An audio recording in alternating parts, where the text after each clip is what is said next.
you looking for healthier, fuller hair? Do you want extra money for bills, trips, extracurricular activities for your kids, or do you want to replace your entire income? Monat is the answer. Our products are Leaping Bunny certified, vegan, and Monat can be used by anyone, including your kids and pets. Message me on my Instagram to partner with me. Founder shares are available, and as a market partner, you have access to uncapped bonuses, 45% commission, 35 to 55% off discounts, on top of all-inclusive paid trips. Right now, I also have a free gift for anyone that partners with me, so don't miss out. You can message me on my Instagram at LizChilvers87. We still do 7 NUFC Matters show a week for free. But if you want to help support NUFC Matters, then there are a few ways of doing it. Hit the like button on each live broadcast and video. This helps the channel grow. Hit the subscribe button and select the all notifications bell so you don't miss a single show. If you want to help us financially, then you can join the channel using this button with the membership starting at $1.99 a month.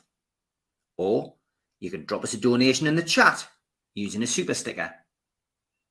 We're also looking for sponsors. If you'd like your brand advertised on the flyers for the show and featured during the ad break, then email John at nufcmatters.com to arrange today.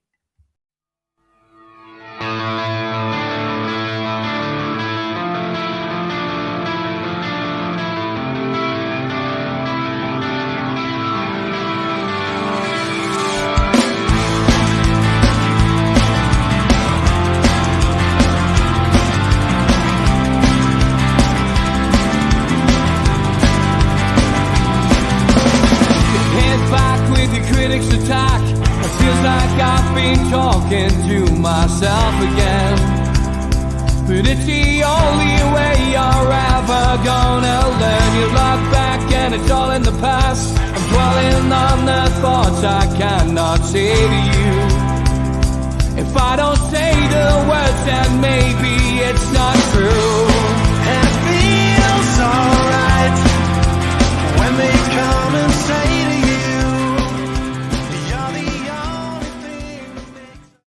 welcome along to NUFC Matters. Those were the days with Ward George. How are you, George? I'm fine, thanks, Steve. Great, thank you. Good stuff. Which year are you taking us back to now, mate? 2011, 2012. We're into the Pardew era, really. But like every other season with Newcastle, it has its interesting ups and downs.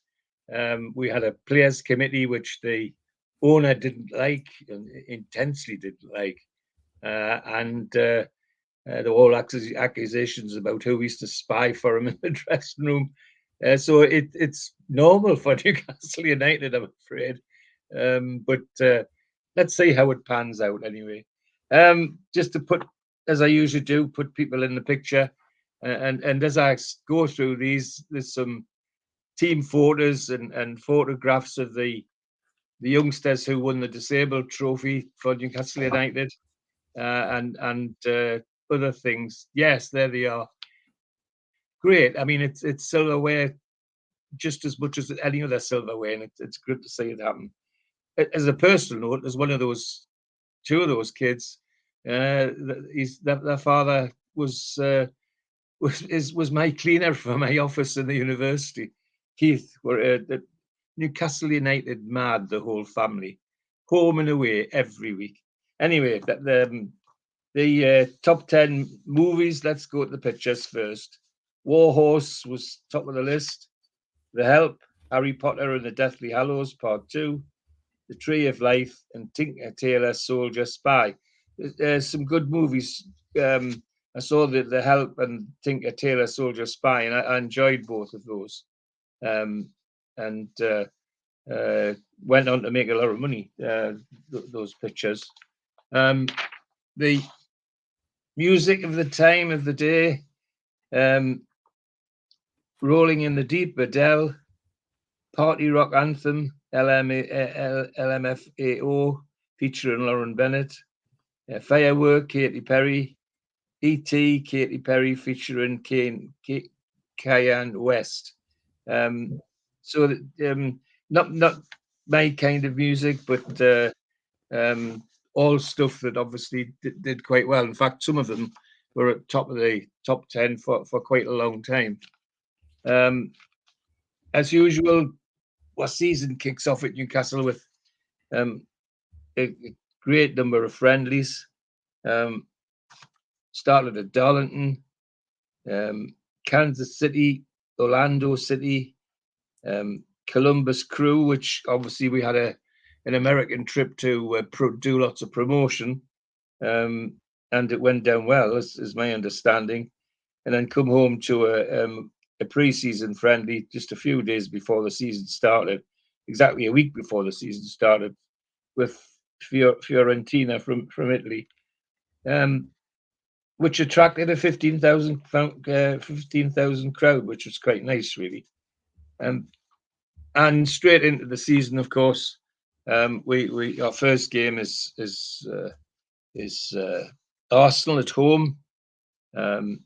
And if we're going to start to do anything in this league, we've got to start to be challenging people like Arsenal, because they're predicted to be one of the leading lights in the Premiership, and so we've got to challenge them. Our first team selection was Tim Krul, Danny Simpson, Stephen Taylor, Colaccini, Gutierrez, Taylor, Ryan Taylor, Czech Tiote, Joey Barton, Johan Cabai, Chole Amiobi, and Demba Ba. And I have to say, when I look at that midfield, what a midfield it was, and I don't think it would be out of place in today's team, to be honest. But it was really something. Arsenal, of course, managed by Arsene Wenger. Zelensky in goal, Kozlensky at right back, Sanga left back, then Vernon Landon in defence, Kieran Gibbs, Alex Song, Aaron Ramsey, Thomas Rosicki, Germinho, the Brazilian forward, Andriy Arshavin, dangerous Russian forward, and Robin van Persie. A team of all talents, and a one which was always going to give us a good game, and that's how it panned out. We gave as good as we got. They came and attacked, and it was a good, entertaining game of football. But we were giving them every chance to ourselves, and lots of near misses, but nobody able to hit the goal. 47,000 in the ground at St James's, and enjoying what was a 0-0, but a very, very attractive 0-0 in terms of the football that they played. It was just a shame that neither side could break the deadlock. Some of these games this season, it's worth looking at the referees, because they're names that we know now. The referee for this game was Peter Walton. That's the squad. I like that particular strip. I don't know why, but Peter Walton's is the referee for this game. And of course, he's one of the VAR guys at the moment. He's very prominent in football circles even now. And the next game is the away game to Sunderland, the Tyne derby, which we all look so forward to it, and a game which always even Steven. We know that. Sunderland, not regarded as top of the tree this particular season, but they're not going to give anything away easily, and off we go to the Stadium of Light. And again, the referee, Howard Webb, not just involved in the AR, he's the boss of the management organisation for all the referees, so he's really up to his neck in it. So we go with Tim Krul, Danny Simpson, Stephen Taylor, Colaccini, Gutierrez, Ryan Taylor, Tiote, Barton, Cabai, Gabriel Obertan, and Shola Amiobi, and it's a really entertaining game. Lots of hard tackles, which you'd expect in a derby match, and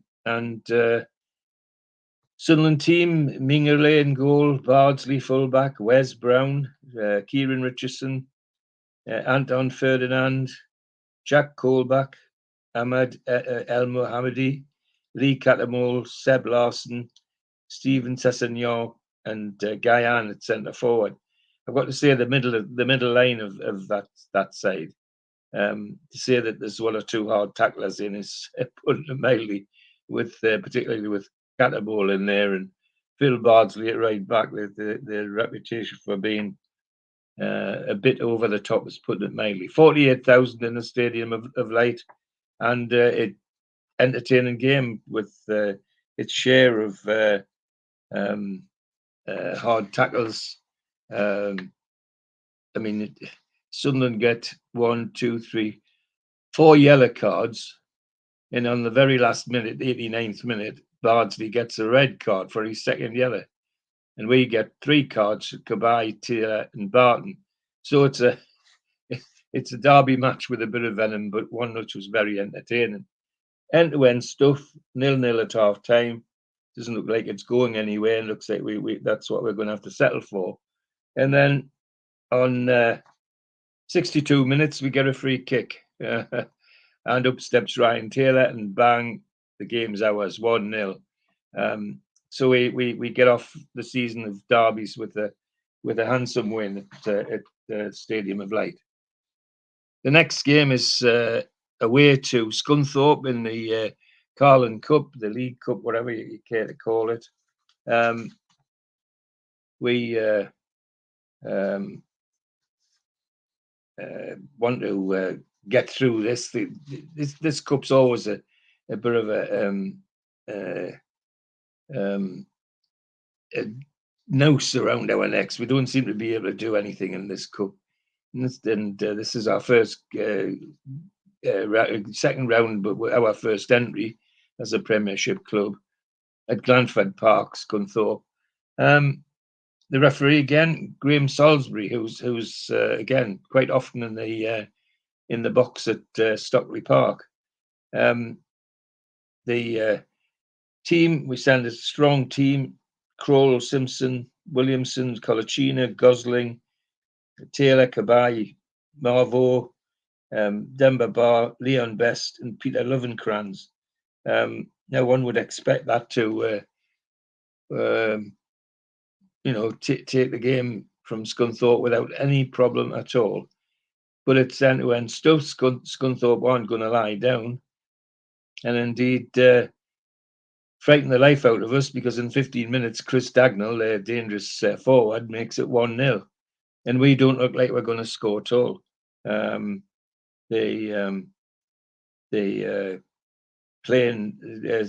are playing out of their skin. But they've got some tidy players that have good pedigree, but just on their way down, like Nelson, the centre back, who's been around a long time, and Eddie Nolan at fullback, Josh Lillis in goal, Oliver Norwood, another tried and tested Premiership lad who's on his way down. So they're not going to give it away. They've got the lead, and it looks we're biting our nails now. But then Mr. Reliable, Ryan Taylor, from another free kick, equalises on 80 minutes. So at least we get the full time 1-1. Well, of course, we have to go into penalties then, and this isn't a territory that we enjoy. But on this occasion, we do.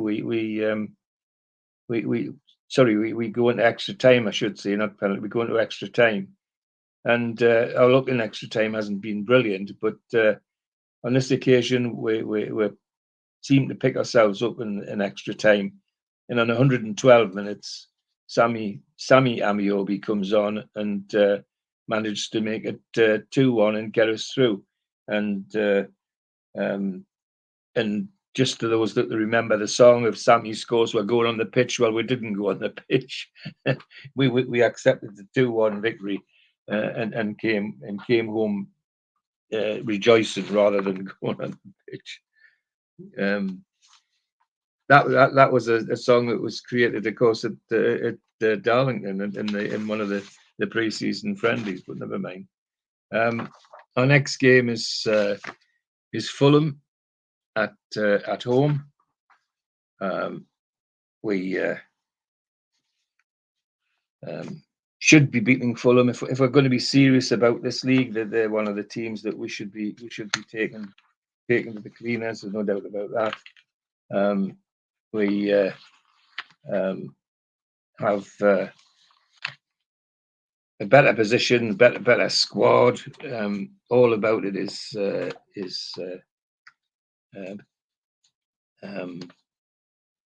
whole better setup altogether than Fulham, who are bouncing around the bottom of the league.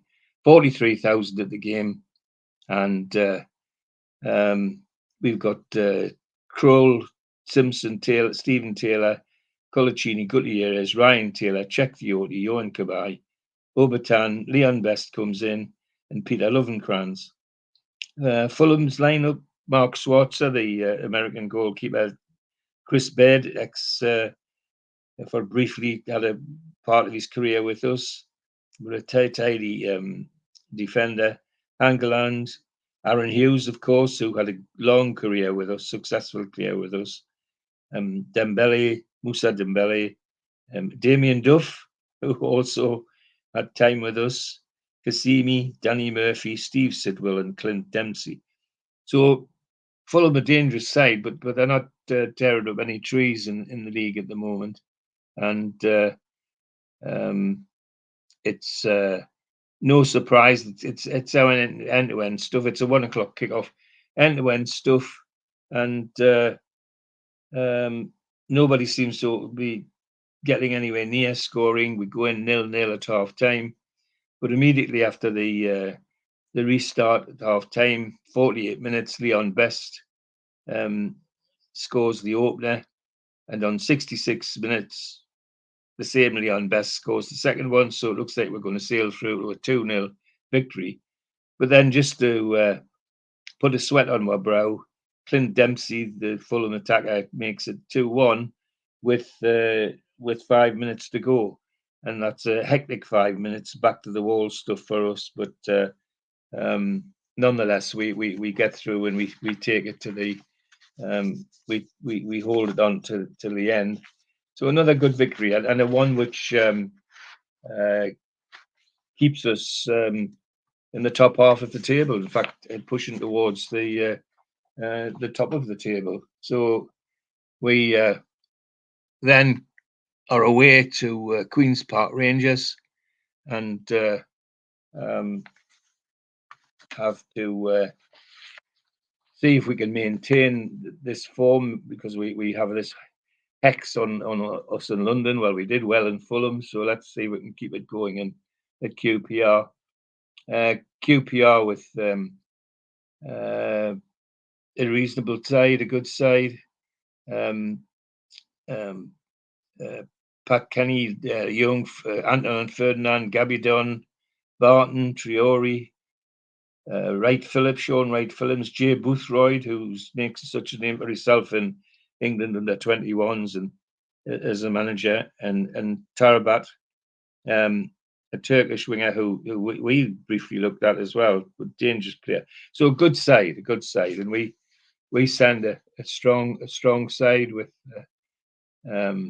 some new faces coming in. David Santon came in at fullback, the Italian lad, and Robbie Elliott, because of injury, went into goal. So we two good sides playing good football, and the only trouble is neither seem to be interested in scoring goals, because despite all the good football and all the good intentions, 16,000 at QPR, by the way, and nobody could stick the ball in the back of the net. The Union bag was untroubled by the players in this match. But for our point of view, it kept us heading in the right direction in the league, and something that we hoped for, obviously, as Newcastle fans. The next game is an away game at Aston Villa. Games with Villa always have an interest. Our history with Villa's, been checkered for years. I mean, those of you out there will know that some of the bitterness of over the relegation years and all that sort of thing, and some of the stuff in this year when they were expressing some fairly tough views about our takeover. Well, I can go back to the 1940s when Villa, behind our directors' backs, stole our manager, George Martin. And he just walked in one morning and said he was leaving, and that was it. And that's where he went. He went to Aston Villa and announced in the press that he was going to an established, better club. What a thing to say about your former employers. So he was a singer. Well, he could sing all he liked there. He didn't cut any ice with anybody in Newcastle. Anyway, we go to Aston Villa on the 17th of September. It's a nice day for football. And the teams are set up nicely, fairly even Steven, with Tim Krul, Danny Simpson, Stephen Taylor, Colaccini, Gutierrez, Ryan Taylor, Tiote, Kabai, Obertan, Demba Ba, and Leon Best, with the manager being trying to keep it a settled side. The Villa lineup, well, some interesting names in there. Shea Given in goal, Richard Dunn, Alan Hutton, Stephen Warnock, Barry Bannon, Fabian Delph, Charles Nzogia, Stilian Petrov, Gabi Agban Lahore, and Darren Bent. So that two good sides, and with an interesting game in prospect. And you could predict it, of course. Gabi Agban Lahore sets us our teeth on edge in 13 minutes by putting Villa 1-0 in the lead. And it looks like that might happen the way it goes, because after that it was end-to-end, but nobody looked like scoring. And then on 57 minutes, Leon Best pops up at a corner and from a volley nearly takes the roof off the net. And we go to 1-1. And that's how it stayed with to the end of the game with a 1-1 draw. And the referee, Neil Swarbrook, another Stockley Park regular at the moment. But a good game and a fair result, is to be honest, and keeping us going in the right direction. And the next game is an away game at Nottingham Forest in the Carling Cup. We have a chance to make progress in the Carling Cup, but let's see. We go with a full team. It's not as though that goalkeeper's changed because of injury. Robbie Elliott comes in, though I think Pardew tended to play Elliott in the cups anyway. But Danny Simpson, Colaccini, Shane Ferguson, Dan Goslin, James Perch, Abid, Ben Arthur, Danny Guthrie, Sylvain Marvaux, and Peter Lovenkrands. So a nice balanced team. Forest with some characters: Lee Camp, who's well known, Chris Gunter, Joe Lynch, Brendan Maloney, Wes Morgan, Jonathan Greenan, Lewis McGann, Guy Mussey, Matt Derbyshire, Robert Finley, and Marcus Tudguy. Some talented players in their side as well. And we get off to a reasonable start. On 39 minutes. We get a penalty, and Peter Lovenkrands steps up to slot it home. Not good way to go in at half time, but we let ourselves down again, because immediately after the kick-off in the second half, Robbie Finley for them makes it 1-1.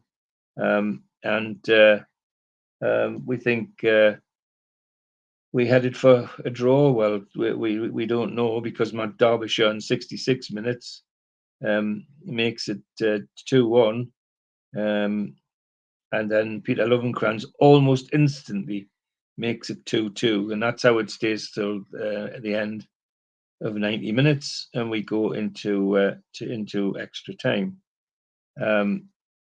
We set back almost immediately with Tudgay scoring for Forest, and then Danny Simpson gets one of unusual goals for him, but a good goal make it to equalise. And then almost at the last kick of the game, Colaccini makes it puts the result to 4-3, and we make progress in the League Cup. Some slightly unexpectedly at some quarters, but nevertheless we're through, and that's fine. And next we go home to a league game against Blackburn Rovers. Again, a team which, if we're serious about this league, we should be beating. There's no question about that.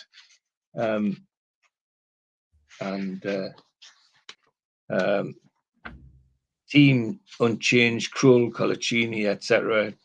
For us, Blackburn, Robinson, the big goalkeeper, Soldano, fullback, Samba and also in the middle of defence, Dan, Formica, Nozzoni, Lowe, Alvid Benny, Hollett, and a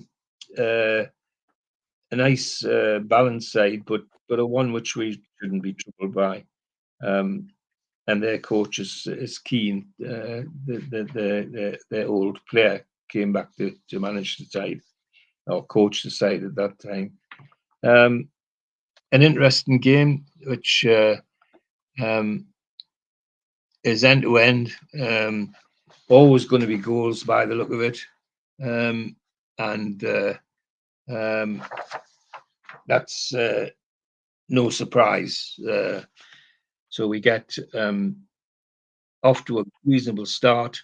Demba Ba makes it 1-0 on 27 minutes. 30 minutes he makes it 2. 37 minutes, Hollett, their fast winger, makes it 2-1, and that's how we go in at half time. 47,000 at the game. We're fourth in the league at this moment, and a win would take us up to third, on a clear third. And then the end-to-end stuff in the second half, Blackburn aren't going to give the game away. But then on 54 minutes, Demba Ba completes his hat-trick with a superb goal, and we go to 3-1, and there's no way Blackburn are going to come back against that, and that's how the game finishes. We're now go to third in the league, which is great, and where we want to be. The next game is the away game at Wolverhampton Wanderers. We have our usual team: Krull, Colaccini, Simpson, Taylor, Gabai, substituted by Guthrie at the near the end of the game. Gutierrez, Tiote, Lovenkrands, Best, and Obertan. The only thing about this game is that for some reason it gets a bit spiteful. And they have 3 yellow cards. Henry, the midfielder, who's a very, very over the top kind of midfielder, always likely to get into trouble. Hunt in the midfield gets a card. Then we have Gabai, Lovenkrands, and Tim Krull, who was sick of being pushed around by O'Hara, Fletcher, and Doyle, and took the law into his own hands and ended up getting a yellow card for it. And a good end-to-end stuff, a good game, which we got into the lead by bar in 17 minutes, which sets us up very nicely. And then to go in at half time 2-0, Gutierrez scores on 38 minutes. And then it looks like we'll see the game out at that. But then Fletcher, the ex-Manchester United player that's in the team, scores a beautiful goal on 88 minutes. And it's back to the wall for Newcastle for the last 5 with the overtime. 29,000 at the game, but we see the game out as 2-1 winners, and keeps us nice and firmly fixed in our position high up in the league. And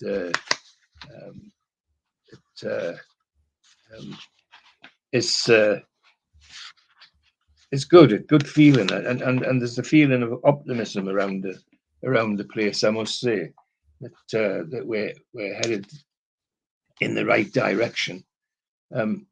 Odd things happening off the field, of course, with the rumours about the players' committee talking to Ashley about all sorts of things, bonuses and what have you, and those talks going slightly awry. Anyway, that's us fixed firmly in third, and our next game is a home game against Spurs, who are one of the teams that are being predicted to set the league on fire and always give us a difficult game wherever we are and whenever we are. We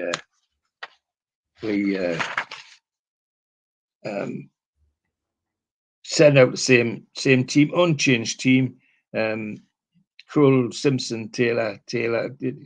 I won't read it all because it's exactly the same as previous games. And starting lineup for Spurs, well, Brad Friedel is in there, goal now. Kabul is the defender. Ledley King, Kyle Walker, Jake Livermore, Luka Modric. I mean, there's a guy who's in the Euros this last couple of weeks has been playing his out of his skin for his country, and a footballer that Mike Ashley wouldn't allow Keegan to buy because he doesn't think he was a footballer. And Scott Parker, of course, who we know very well. Van der Vaart, Emmanuel Adebayor, who they bought from Arsenal, and of course Gareth Bale, their superstar. And with two teams like that, it was inevitably going to be a game of end-to-end stuff, and that's how it turned out to be. It was an excellent game. The 40 minutes just before half time, a mistake by Danny Simpson gave away a penalty, and Van der Vaart scored for them on 40 minutes. So we went in half time 1-0 down, with no surprises. I mean, Spurs were playing really, really well, and the next thing that happened after half time was that Newcastle seemed to wake up all of a sudden, and Demba Ba scored a beautiful goal on 48 to make it 1-1, and then on 68 minutes, substitute Jermaine Defoe, who's well known to us, came on and hardly on the pitch 2 minutes, and he made it 2-1. And we thought, well, that's how it's going to stay. But that wasn't counting for a young man called Shola Amiobi, who scored a brilliant equaliser on 86 minutes. And once that went in, people realised that that's how it would stay, and it did. But an entertaining game for 47,000 crowd at 2-2 against Tottenham, and for us, more importantly, we're still nicely sitting in third place in the Premiership. And the next game is a home game against Wigan Athletic. Wigan aren't great shakes. We should be taking Wigan without any hassle at all. But it's a struggle. This is a game where we work huff and we puff, but we can't blow the house down and put the ball in the back of the net. And largely because of the tenacity of Wigan, of course, they're not going to give it away. Our team unchanged: Krull, Simpson, Taylor, Gutierrez, Tiote, Kabai, Obertan, Demba, Barnley, and Best. And Wigan, with a mixture of young and older players who are on their way down. Habs, their goalkeeper, Alcazar, fullback, Gary Caldwell at centre back, who we know very well, one of ours, Figueroa in midfield, Emerson Boyce, Crusat, David Jones, Ben Watson, Mo Diami, Victor Moses, a very talented player, and Hugo Rodeleg at centre forward. Dangerous side, even though that nobody's expecting them to do anything special. Well, they come and they don't lie down. They give us a lot of headaches, particularly Diami and Victor Moses. But we resist that, go in 0-0 at half time, and then on 81 minutes, Johan Kabai with a free kick slots it in, and we get a 1-0 victory, and that's how it stays till the final whistle, and cementing our place, as I say, again at third place in the Premiership, which is not somewhere many people thought we would be at any point of the season, but we seem to be hanging on in there for a significant period, which is always a good sign. And so our next game is a Carling Cup against Blackburn Rovers at Blackburn, and well, we should go through on this one, but what we should do and shouldn't do, and what we actually do with Newcastle United are two different things, or three different things, and there's excitement about it because it looks like we might actually make progress, and we go with a strong side. The manager certainly wants it. Tim Krul, Simpson, David Santon comes in, Colaccini, Gutierrez, James Perch, Alan Ben Arthur, Johan Kabai, Danny Guthrie, Sylvan Marvo, and Demba Ba. So it's an attacking formation, a one which shouldn't give us too much trouble. Blackburn, Mark Bunn's in for Robinson, the old goalkeeper.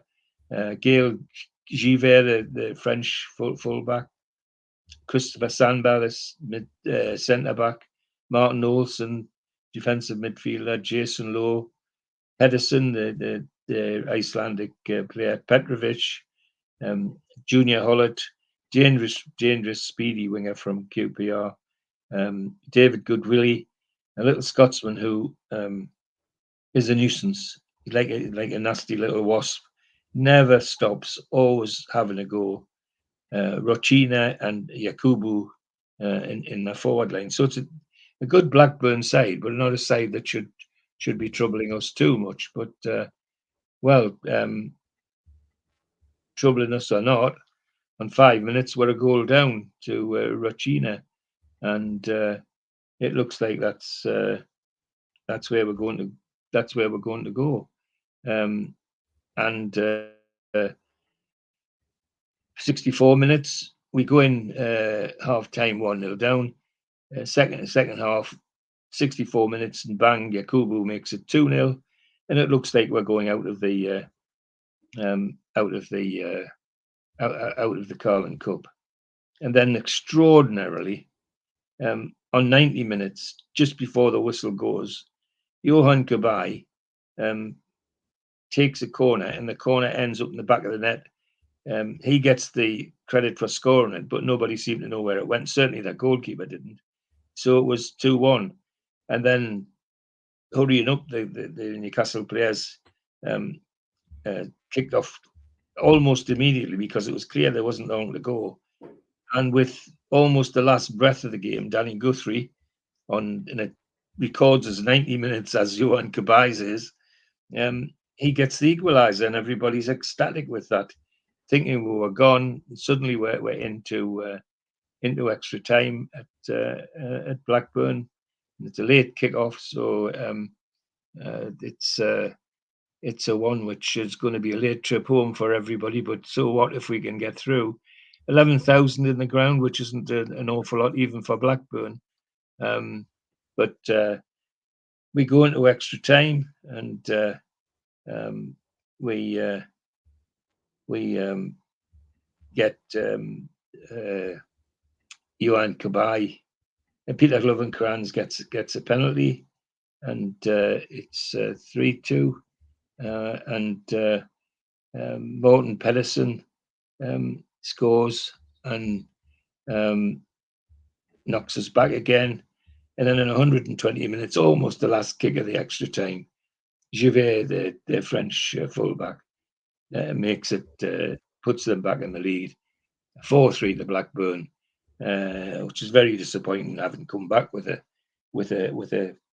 real fight back. But our Carling Cup season's over again, as it has been in the past. So we're next away to Stoke City in the Premiership. Stoke, a team which full of reputation, but not predicted to do anything special in the league. So we should have a chance, even though we're going to Stoke, and we give it a go at the Britannia Stadium. 26,000 in the ground at the Britannia Stadium, and we have our full side out: Krul, Simpson, Taylor, etc. Stoke, some interesting characters in their side: Begovic in goal, Andy Wilkinson, Jonathan Woodgate in their centre back, Ryan Shawcross, stalwart defender, Mark Wilson, Rory Delap, he of the long throw, Matthew Etherington, Jermaine Pennant, dangerous winger went on his day, Glenn Whelan, a dangerous forward on his day, and John Walters, another dangerous player, and none other than Peter Crouch at centre forward. So a mixture in that team, but old and young, but still some good footballers in there. Rory Delap, the long throw guy, he still is the one that amazes me with long throws. He always managed to throw it long, but very flat, like a dart, not a lob like many of them do now. And it was always dangerous one to control, caused trouble in the penalty area. Anyway, we set off and go back to referee Mike Dean this time. Again, someone who's very much involved in football still. 12 minutes, Demba Ba puts us 1-0 up. 40 minutes just before half time, Demba Ba makes it 2. And then after half time, Stoke come back in it, and Stephen Taylor pulls down Jermaine Pennant on the edge of the box, and the referee thinks it's a penalty. And so John Walter steps up and makes it 2-1. And it gets a bit spicy after that. But on 81 minutes, too spicy, because their centre-back, Shawcross, takes out Demba Ba, and he gets up and takes the penalty, and Newcastle United win 3-2. An entertaining game, and a one which sticks us back in third place fixture, which is great. Yeah, we're looking good at the moment. It's something which has got the fans excited. They thought that we're still there, third place. And the next game is a home game against Everton. It's keeps us on our toes. It's Everton, a good side, but not predicted to win any titles this particular season. but always an entertaining side. They come at us quite hard, and 51,000 in the ground. So the supporters are picking up on this third place thing and thinking, could it go better? And we got off to a flyer, own goal by John Hettinger, the defender for Everton, on 12 minutes, and we're 1-0 up. And 29 minutes, Ryan Taylor scores with a drive from the edge of the box. And then just before the half-time whistle goes, Jack Rodwell, who's in the Everton team, scores to make it 2-1. There's a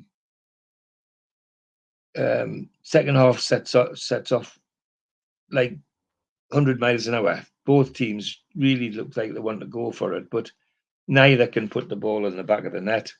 And so it eventually peters out into a 2-1 victory for us. And that's, again, great, because we now have the real possibility with another win to actually be second in the table, which excites everybody except some of our detractors in the media.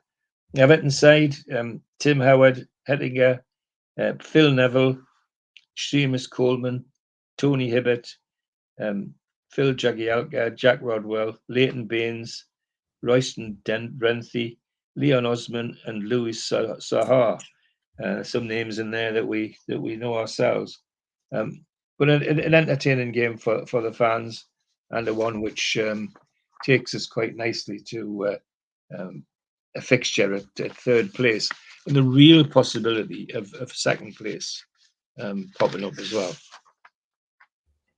So next game is Manchester City away. I always like the games with Manchester City. We, for some reason, we always seem to have a good. We don't always win them, but they're always good footballing games, and I think that's quite nice. So we go to Etihad Stadium, and another referee's name you might recognise, Chris Foy, who's another Stockley Park official, and City, as always, a team of talents, mixed talents. Joe Hart, Clichy, Company, Lescott, Micah Richards, James Milner, Nigel de Jong, Sammy Nastri, Yaya Toure, Sergio Aguero, and Mario Balotelli.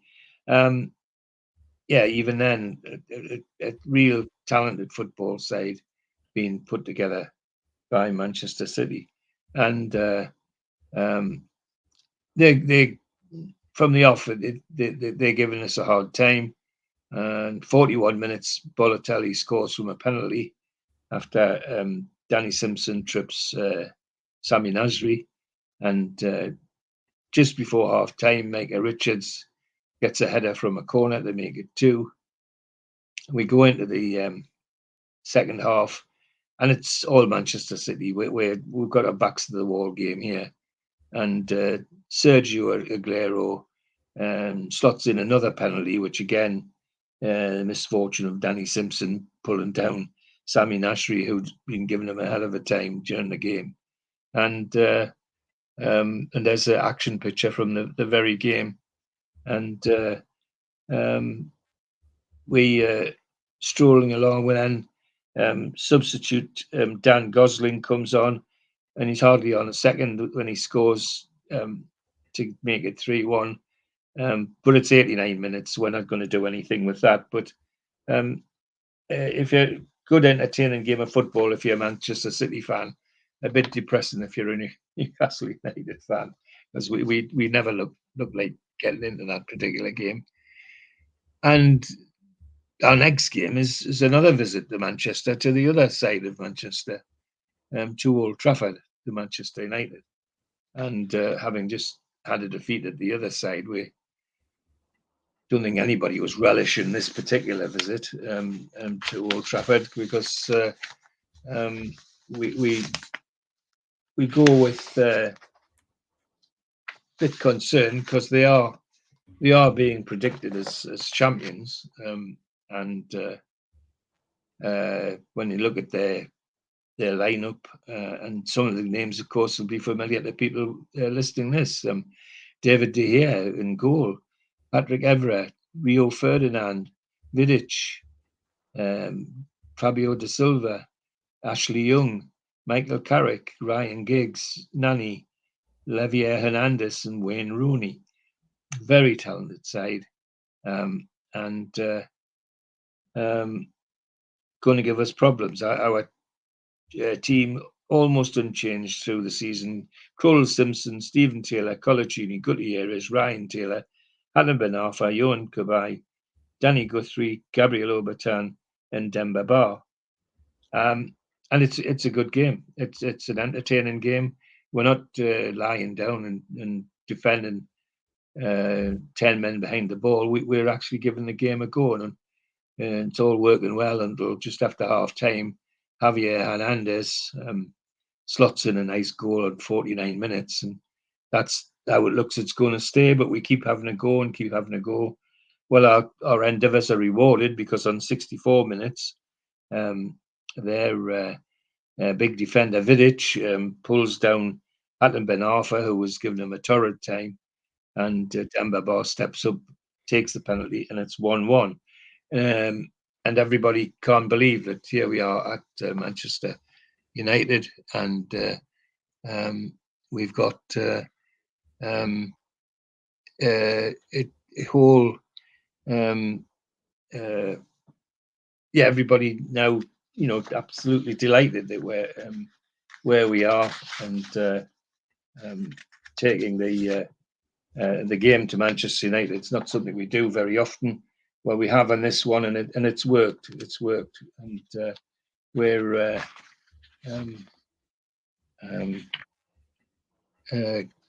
really got the bit between my teeth now. And briefly, because of other results, but very briefly, we actually end up being second in the table. But the other results come in, and suddenly we're back down to fourth place. The next game is a home game with Chelsea. Chelsea have side of real talents, and one which is predicted to be up the top.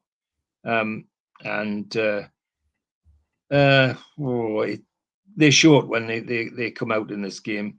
Our team's unchanged, and they have their usual array of stars with Drogba and Kalou and Sturridge in the side, and Terry, talented team, and they're giving us a torrid time.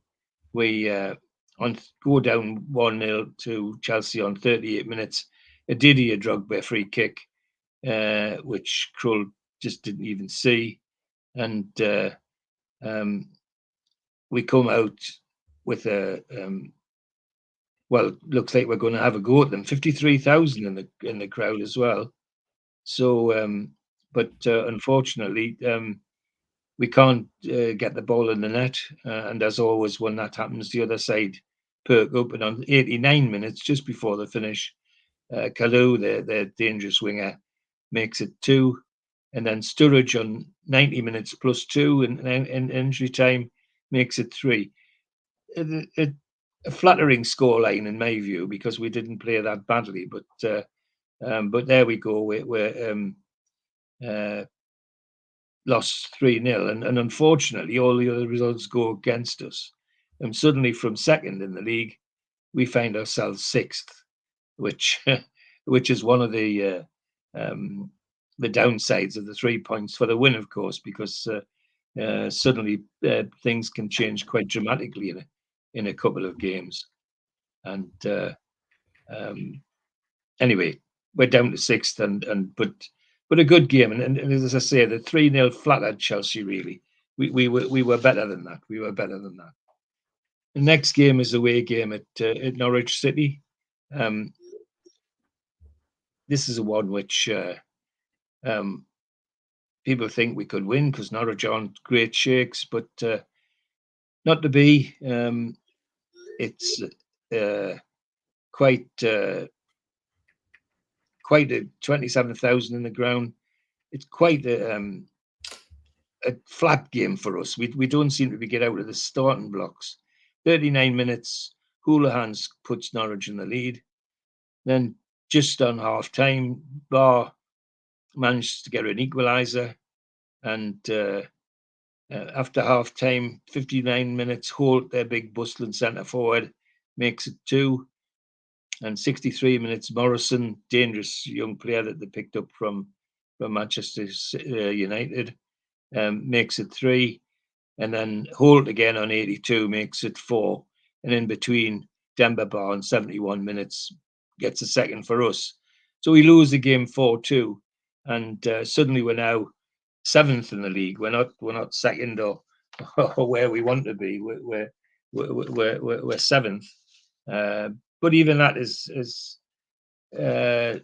not too bad. But it's disappointing after playing so well and doing so well, and suddenly in 2 games, the shape of 2 games, as I say, the 3 points really does make a difference. We suddenly come from 2nd and we're down to 7th. The next game is a home game against Swansea, and everybody's hoping that we can pick ourselves up again against Swansea side that's not predicted. In fact, they are literally bottom of the table as they come to St James's. Lee Mason, the referee, another VAR man these days, and I noticed on these papers that it'll get up people's noses like it does mine. On these papers, it describes the venue as Sports Direct Arena. Oh God, I almost have to rinse my mouth out when I say that, but thank goodness that's disappeared with the man himself. Anyway, Tim Krul, Danny Simpson, Santon, Colaccini, Gutierrez, Perch, Tiote, Kabai, Overton, Barton, being best. Good strong side. And Swansea, Michael Vaughan, Corker, Ashley Williams, Neil Taylor, Joe Allen.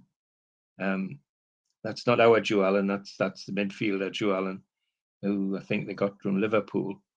Leon Britton, who we do know, of course, Mark Gower, Jazz Richards, Wayne Routledge, of course, who we know as well, Danny Graham of former parish not too far away from here, and Scott Sinclair. Quite a dangerous forward line, but they're leaking goals, and everybody thinks, well, this is a chance to get back on track. Well, it was a miserable game. It was a 0-0, had nothing to commend it. They could have played another day. 52,000 in the ground to be disappointed, but just a miserable 0-0. We've had 0-0s that were great, but not this one. However, it stops the slide. We're not getting any worse. In fact, because of other results, we suddenly jump a place up to 6th in the table. So the next game is another home game against West Bromwich Albion, and another side that we should be, if we're going to make anything of this league, this is one of the teams, sort of team that we should be beating. We shouldn't be scared of West Bromwich Albion, and we give it a go. We give it a go, and entertaining game from the off with given a fright, of course. Peter Oduwingi, the centre forward, scores on 20 minutes. Demba Ba on 34. Then 44, Gareth McCauley. And 81, Demba Ba equalises. And then after all the hard work, we go and give it away to Paul Sharner on 85 minutes, and West Brom go home with a 3-2 victory. First match refereed by a young man called Anthony Taylor, which is a name that people will know now. Just total disappointment because they played well enough, but silly mistakes and West Brom go home with a famous 3-2 victory. And where does that put us? We're back down to 7th.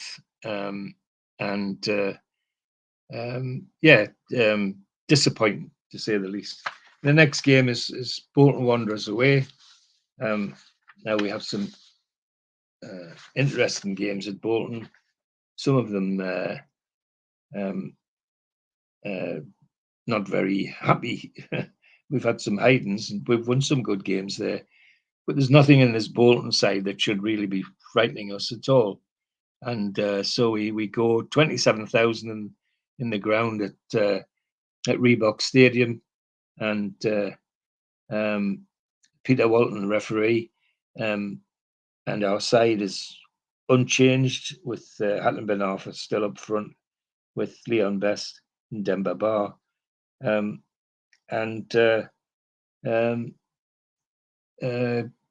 We're doing quite well in the first half, but nobody looks like they're going to score. And so we go in at 0-0, come out, and Hatton Ben Arfa turns on the style when he comes on as substitute. And on 69 minutes, he's rewarded with an excellent goal. And then Demba Ba on 71 minutes, set up again by Hatton Ben Arfa because they can't touch him at the minute. And we're 2-0 up. And much to the surprise of the travelling Geordies, because they knew this would be a difficult game. That's how it stays. We got a 2-0 victory, and very happy for it as well. So we're now at least not sliding down, but because of other results, we're still only 7th in the league. And the next game is away game at Liverpool, which is not one that we face with any notion that we're going to a great victory. But on the other hand, if you don't try, you don't get. And the consensus is that this is going to be a hard one, and it certainly is. Liverpool on top of us from the off, 45,000 in the ground in Anfield, and Kenny Dalglish is now their manager, of course. And 25 minutes, we go up, surprisingly, an own goal from their defender, Daniel Agger, and it looks like that's a good start. But on 29 minutes, a young man called Craig Bellamy, who we know very well, slots in an equaliser. Second half, Liverpool start really have a go at us. And it's no surprise on 67 minutes when Bellamy scores another. And then on 78, a young man called Steven Gerrard makes it 3. And we go home with a 3-1 defeat. However, the thing to say about that is that we didn't give it up. We didn't throw the towel in. We actually did have a go. And the Liverpool team, well, lots of names to conjure with. Rainier in goal, Agger, Skirtle, Glenn Johnson, Jordan Henderson in the midfield, Jose Enrique, Charlie Adam, Stuart Downing, ex-Middlesbrough, Jay Spearing, and 2 forwards, Craig Bellamy and Andy Carroll, are names that we well and truly know. But they just were too good for us on the day. The only person that seemed to trouble Liverpool was Demba Ba, our centre forward. Had a good game, but he just couldn't do anything for us. And but so it's a 3-1 loss to Liverpool, which wasn't an entirely surprise, but still disappointing because we've been playing quite well. And that because of all the other results around us, we're still stuck in 7th, which is a relief because everybody expected that another bad defeat would send us tumbling down the league, but it hasn't, and so we're able to come home to another tough game against Manchester United, and one which everybody's hoping that we have the same spirit at St James's as we had at Old Trafford against Manchester United and really have a go at them. And that's what it looks like. Howard Webb, the referee, again at the Sports Direct Arena. My God, that makes me choke saying that. The team unchanged, our teams, it's as it was at Liverpool. And Manchester United, Lindegaard in goal, Patrice Evra, Rio Ferdinand, Phil Jones, Valencia, Carrick, Giggs, Jai Sung, Nani, Dietmar Berbatov, and Wayne Rooney. Real talented side. Well, we think we've got a problem. However, somebody forgot to tell Demba Ba and Johan Cabaye, because they were running the show, and Phil Jones and Rio Ferdinand just couldn't handle it, Demba Ba. And it was no surprise on 33 minutes when he put 1-0 in the lead. And straight after half time, he bamboozled them again and slipped through Johan Cabaye to make it 2. And then right at the death, the very last kick of the game, Demba Ba looked like he was going to score, and the shot went off the heel of Phil Jones into the net for an own goal to give us a famous 3-0 victory. And we played really well, and left people wondering, well, if we'd played like that all season, we might well have been that much higher up the league. As it is, it fixes our position at 7th. We're not going downwards, we're going upwards. We then have a home FA Cup third round game against Blackburn Rovers to face, and it's a good entertaining game, and our team unchanged, and Blackburn, virtually the team that we played at Blackburn. One or two names we recognise in this one though: Bone Givet, Grant Hanley, who used to be our centre half, Olsen, Zonas, Gamst, Petrovic, Vukic, David Goodwillie, and Ruben Rochia. And it's a good game, end-to-end stuff. And lo and behold, the same David Goodwillie, who's a mercurial sort of player, small player, but as I said earlier, like a nasty little wasp, doesn't let anything go. Chases a hopeful ball on 35 minutes and just bamboozles Kroll and makes it 1-0 to Blackburn. Gets the Gallagher corner a bit nervous, but that's not unusual in cup matches. But that after the half-time whistle, after the start of the second half, had Ben Arthur's on his game, and on 70 minutes scores an unbelievable goal, the one which is replayed on television time and again, as he takes it almost end to end before literally walking the ball in the net to make it 1-1. He does nearly similar, but instead of scoring himself, he slides it to Gutierrez, who makes it 2. So we've got a 2-1 victory in the FA Cup and sends everybody home happy. But interestingly, because of the other results, only 30,000 at this game, which is quite disappointing for a third round FA Cup.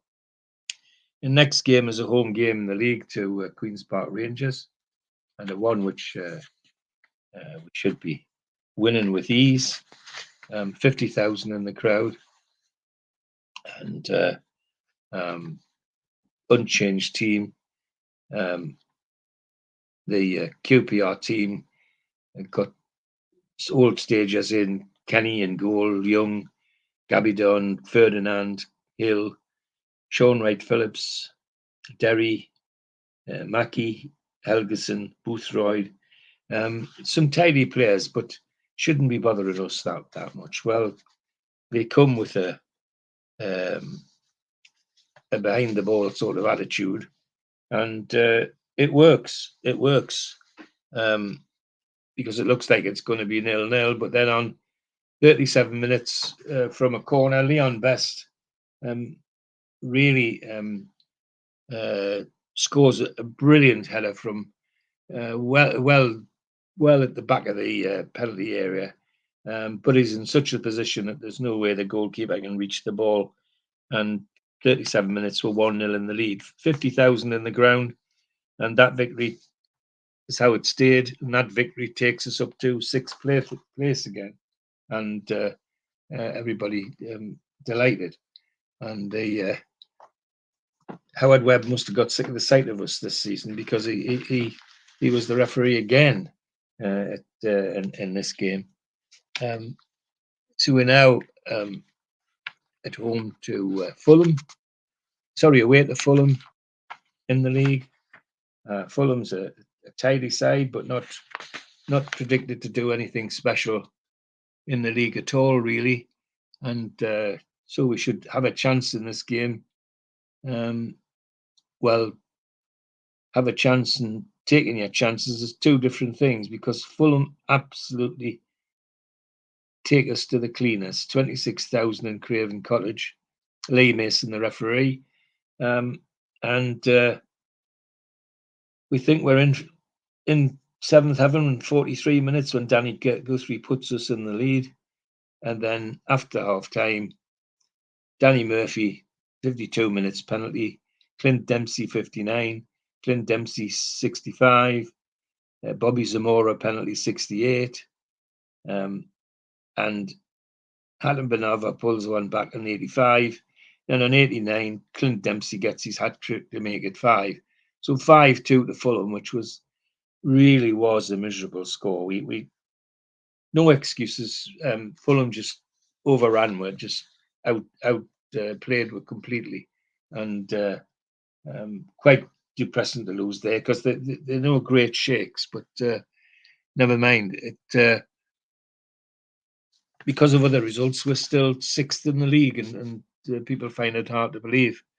FA Cup 4th round now, with a game at Brighton and Hove Albion. The hope is that we'll make a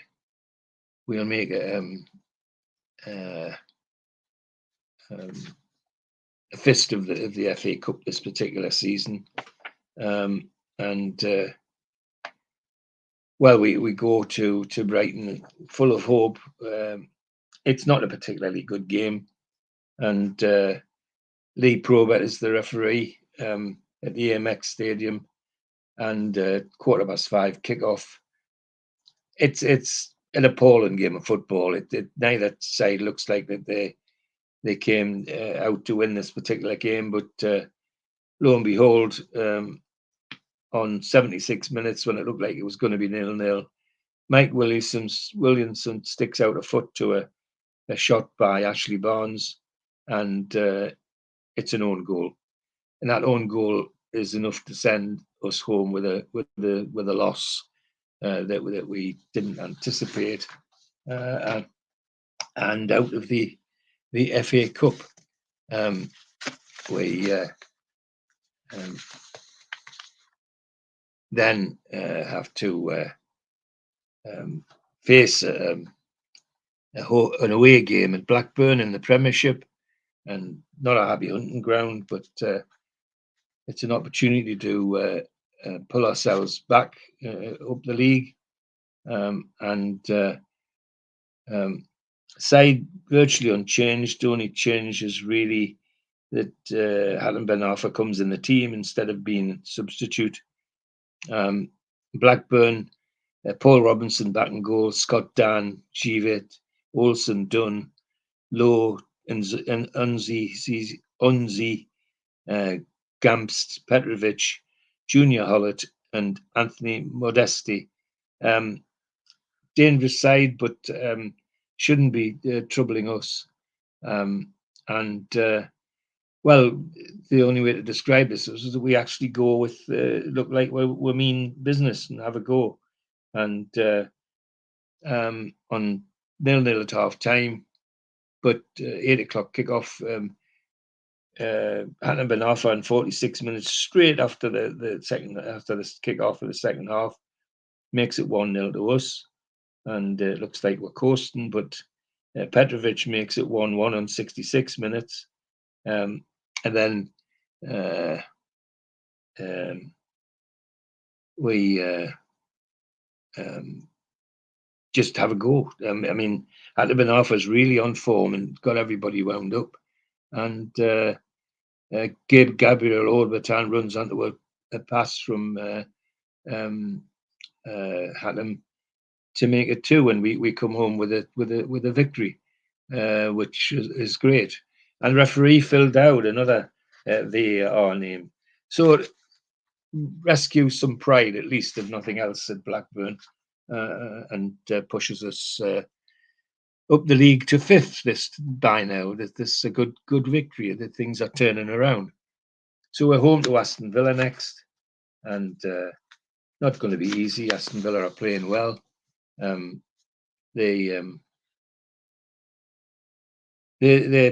not going to be top of the league, but they're pushing very hard, and they're certainly round about where we are. Good crowd of 49,000 at St James's for this one, and our team virtually unchanged. Villa come with Shea Given, Guella, Dunn, Alan Hutton, Clark, Warnock, Stephen Ireland, who briefly was ours for a while, Charles Nzoggia, Petrov, Darren Bent, and Robbie Keane. So a decent side, and they play good football. It's a good football game, end-to-end stuff. 30 minutes, Denver Parr puts in the lead.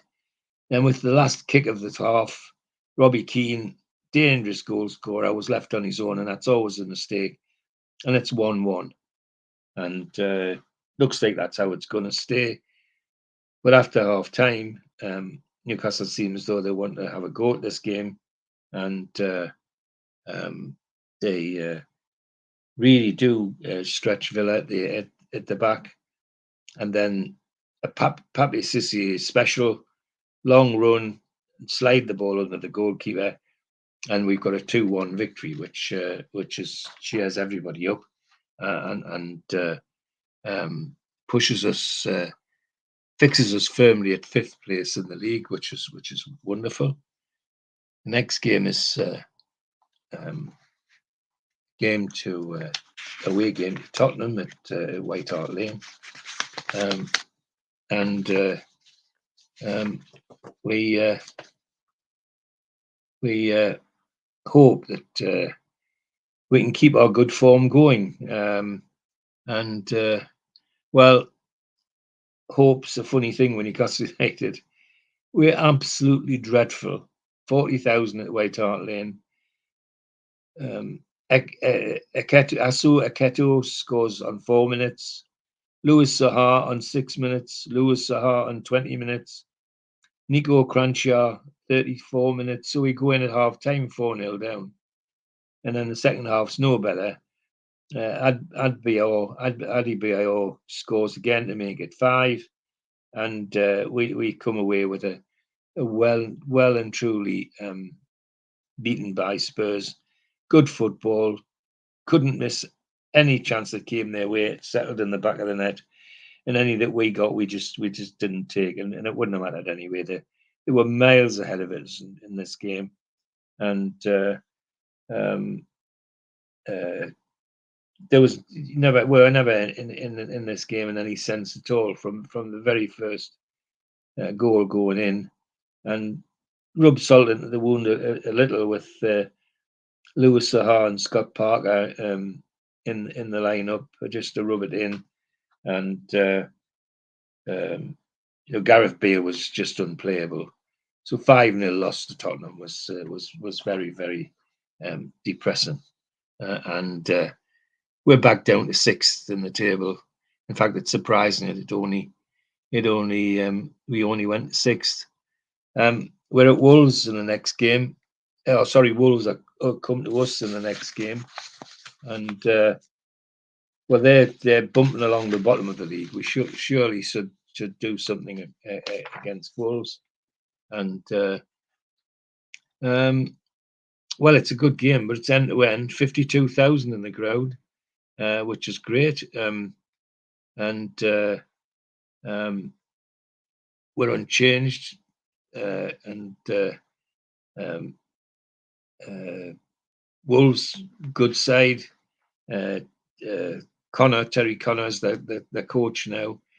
Hennessy, Barrera, Zula, Ward, Stearman, Foley, O'Hara, Henry, Jarvis, Edwards, and Doyle.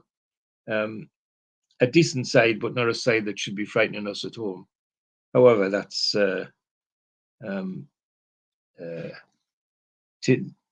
forgetting that we have our own dangerous forwards, and on 6 minutes, Sissy makes it 1-0. 18 minutes, Gutierrez is 2-0, and we think we're coasting. Let's have some more in the second half. Well, what we got was a different Wolves side in the second half, because Jarvis on 50 minutes and Doyle on 66 minutes make it 2-2. And I've got to admit that by the end of the game, we were glad to hear the final whistle, because it was only going to go one way after Wolves equalised. But anyway, the 2-2 draw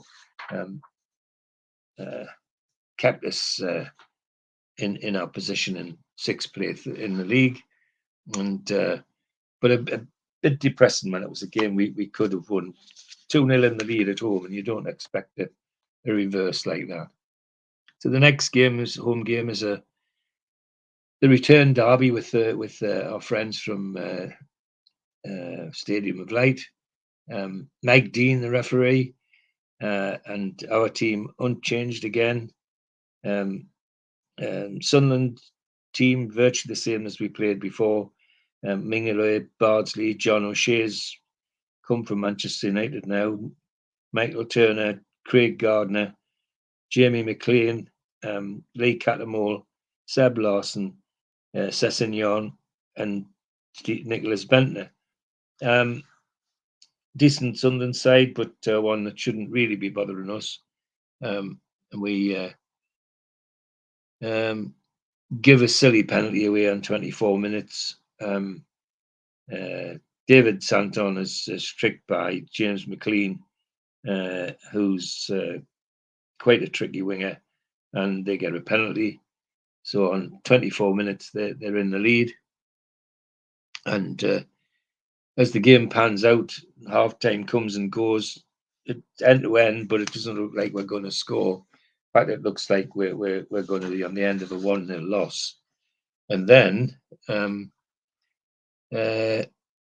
comes the Macam Slayer, Sholai Miobi, on 90 minutes plus 2, 92 minutes, and well into injuries time. And he scores a beautiful equaliser. So we come back from Stadium of Light with a 1-1 draw, which, say it pleased everybody's putting it mildly. We're then away to Arsenal, and they're being touted as possible champions and expected to make our life a misery at the Emirates. 61,000 in the ground, 8 o'clock kickoff, and Arsene Wenger's side is Zelensky, Koscielny, Sanga, Van Helm, Kieran Gibbs, Song, Arteta, Oxlade, Chamberlain, Rosicki, Theo Walcott, and Robin van Persie. A team of all-stars that people are expecting to outplay us, but somebody forgot to tell Hatem Ben Arthur, because he gave Arsenal a most torrid time. It was no surprise when on 14 minutes Hatem Ben Arthur gave us the lead, and people got really, really excited. But unfortunately, we allowed Robin van Persie to sneak in on 16 minutes to make it 1-1. And that's how we went in at half time. And it looks like we're going to get a 1-1 draw until desperately poor mistake by Danny Simpson lets in Thomas van der Len Van Malen, their centre back, at a corner, and unmarked makes it 2-1 right at the death. Hardly time to kick off again, and so a 2-1 loss, but an excellent performance otherwise. And Howard Webb must have been sick of the sight of us this season because he's the referee again. I don't know how they allocate them, but he must be sick of the sight of us and us of him. But a disappointing 2-1 loss when we played so well, and Hatton Ben Arthur particularly played really well. The next game is home game to Norwich City, and bearing in mind that they turned us over at Norwich, we owe them one really. 48,000 in the ground, team unchanged, and the lineup. Well, here's a name to conjure with in this particular week. John Ruddy in goal for Norwich. Elliot Ward, Whitebread, Head, McNaughton, Drury Bennett, Dave Fox, Johnny Howson, Anthony Pinkleton, Drew Sermon, and Steve Morrison. A tidy side, but not a side that should be troubling us. But it's a miserable game. First half, nobody's going to score anything in that. Or doesn't appear to be that nobody's going to score. It's so many chances missed and very few others made. And then Papi Sissi on 11 minutes suddenly explodes into action and makes it 1-0. We get excited for the second half. Well, we wasted our time because the second half, if anything, was worse than the first half. Neither side was going to score a goal. And I think people were relieved when Phil Dowd, the referee, called time. But nevertheless, a 1-0 victory, which give us fixed our place at 6th in the league quite firmly. The next game is the away game to West Bromwich Albion, and a game which we face with trepidation, having been defeated by them at the Hawthorns. At St James's Park when we should have beat them.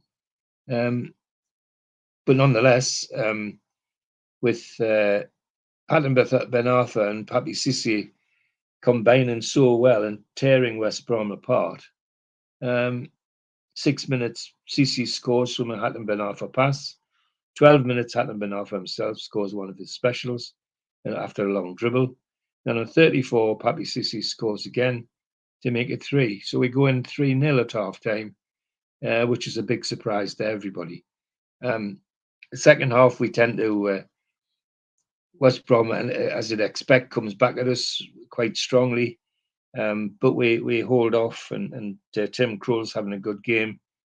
But on 52 minutes, Shane Long, who has a reputation as a huge goal scorer, makes it 3-1. But after that, the game's closed down, and Newcastle come away with a very nice 3-1 victory, and a one which takes us to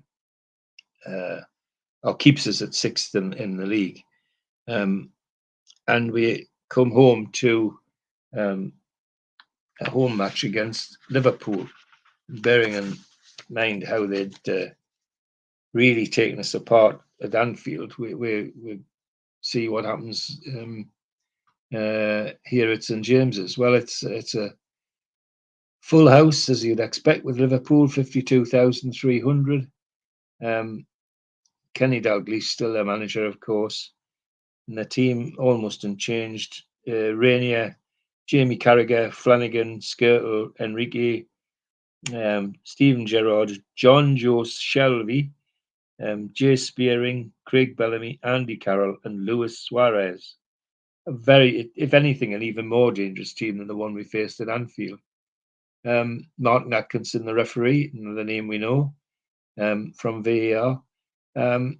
However, we're having a go at this one, and it's an entertaining game, end-to-end stuff. 19 minutes, Papi Sissi scores a special and puts us 1-0 in the lead. Liverpool keep happening away, but Tim Krul's having a brilliant game. And then on 59 minutes, just before the hour, Papi Cissé makes it 2-0.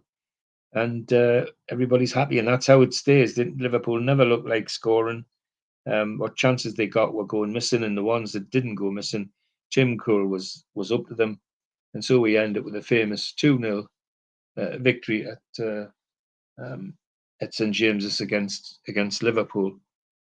And we're now 5th in the league, which is very, very pleasing. We now got Swansea City away. They side which bumping along the bottom of the league all season, and so we expected to try and do something here, and do. That's exactly what we do. We have a go, and Adam Ben Arthur and Papi Cissé just are unplayable, and combined together in 5 minutes to score the first goal. Then on 70 minutes, Papi Cissé again from a Ben Arthur through ball makes it 2. So we end up with a 2-0 victory before a 20,000 crowd, and at the Liberty Stadium, and everybody's comes home happy. The Swansea team, 1 or 2 names, obviously we know: Wayne Routledge, Nathan Dyer, Neil Taylor. So it has interest in it, but the biggest interest is a 2-0 win to point us in the right direction again in the league. And the fact that Adam Ben Arthur and Papi Cissé were playing so well was great. Interestingly enough, believe it or not, the referee for that game was Howard Webb. I think that must be about 6 he's refereed this season, and I've never bothered to chase it, but I'm sure there's a good reason for that, but we'll see. So we're now home to Bolton Wanderers, and we should beat Bolton Wanderers. But again, what we should and shouldn't do if you're Newcastle United supporter is 2 different things. Full house, 52,300 in the ground, and our lineup has changed, with Mike Williamson holding the centre back spot, and Bolton with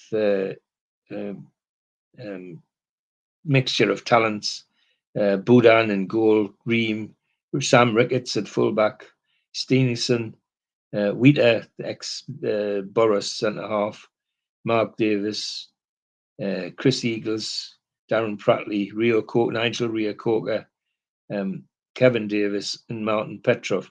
So tidy side, but not a side that really should be bothering us. And we should be out of sight by half time, and we just can't put the ball in the net. But second half, repeat doors, and Cissé and Ben Arthur just take Bolton apart.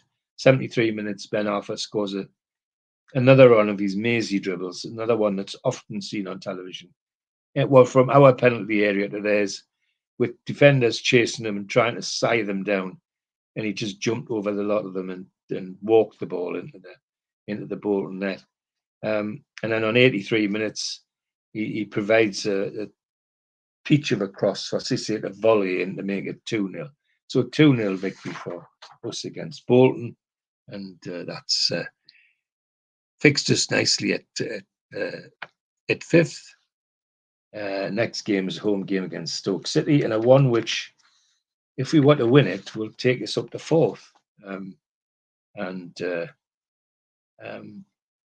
everybody's chuffed about that. In fact, if we could win 2 or 3 of our last games, we could end up in a European Cup slot, and that's what everybody's hoping for. The Andre Morinas, the referee in this one, full house, 52,200, near as damn it full house, and our team unchanged. Stoke with Begovic, Robert Huth, big German centre half, Shotton, Wilkinson, Shawcross, Mark Wilson, Etherington, Palios, Whelan, Joe Walters, and Peter Crouch. A good side, but not a side that should be troubling us. And so it proves. With again Hallam on absolute unplayable form. 14 minutes he's scythed down, and from the free kick, Kabay makes it 1-0. 18 minutes, and Papi Sissi makes it 2. And second half, everybody's hoping that it'll be a cricket score. Well, it isn't, but we outplay Stoke, and on 57 minutes from another Hatlenburn half of the run, he pulls it back, and Kabay just hammers it into the bottom corner. So we have a 3-0 victory, which is absolutely sends everybody home happy, and no question about that. Hatton was playing out of his skin at the moment, and scoring. The team scoring for fun, largely because of what he's doing. Now we go away to Wigan. Now Wigan's no great shakes. We should be taking them quite nicely. Well, as always, you get disappointed as a Newcastle fan, and this is a real disappointing game. Mike Dean's the referee, 22,000 in the DW Stadium.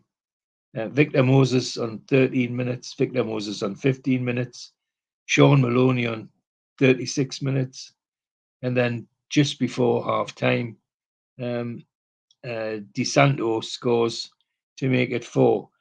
And you could have got a very big bet that Wigan would be 4-0 up against Newcastle in any game, but particularly this one.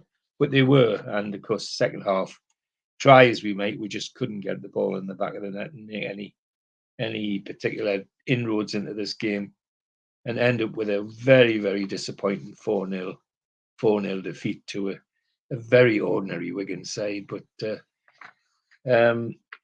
that's football. It has a habit of biting in the backside. Well, especially if you're a Newcastle fan, that's one of the big bites that got us. And sadly that defeat, because of other results, we're left at 4th, but it's given the teams an opportunity to catch up and pass us. And the next game is a away game at Chelsea, and we after that Wigan result, people don't know what Chelsea are going to do to us, because Chelsea are playing really, really well. Well, somebody forgot to tell Papi Sissi, because we play some good football, as they do, but on 19 minutes, Papi Sissi scores one of the goals of the season from way out on the touchline, lashes a volley into the far corner, and there he is celebrating. And celebrating he should, because it was one of the goals of the season, if not a goal of the year, of the few seasons. It was brilliant. And just to cap it off, on 90 minutes, he hit another nice one to make it 2-0 Newcastle, with a result that nobody would have predicted at Stamford Bridge. 42,000 there. Mike Halsey was the referee, and fixes us again nicely enough, around 4th and 5th with others. And if we can win 2 of the next 3 games, the 2 games we've got left, we're in European football, and everybody's quite excited about that. Manchester City come to St James's, and well, they're good, but we should be beating them at home. Well, Newcastle seem as though they've left their boots in the dressing room, because they just take us to pieces, and try as we might, and some would say that didn't try very hard. We couldn't get the ball in their net, and we didn't look like we were going to. And on 70 minutes, Yaya Toure scores. 89 minutes, Yaya Toure again makes it 2-0 to Manchester City. And 52,389 go home quite shocked at the manner of the defeat, because it didn't look like anybody was remotely interested. Of course, there were things happening off the pitch that we didn't know about, which probably had something to do with that. But 2-0 to Manchester City, and really shouldn't have been that score. So we're now stuck at fifth, and no matter what happens, the way the league is now, a last game with Everton,